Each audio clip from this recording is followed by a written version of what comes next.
सुनना काहे जब तक कर्मा का जीवन बुला रहे संगीना हाँ हाँ तले छेछे छेछे देखे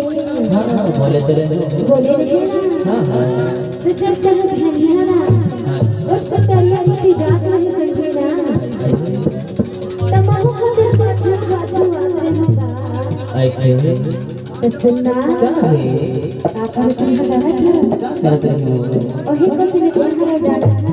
ले लो बताओ बताओ हाँ बता दो अरे करना अच्छा मोर मोबाइल नहीं आता है इससे तब तक जगड़ बिगड़ के क्या हो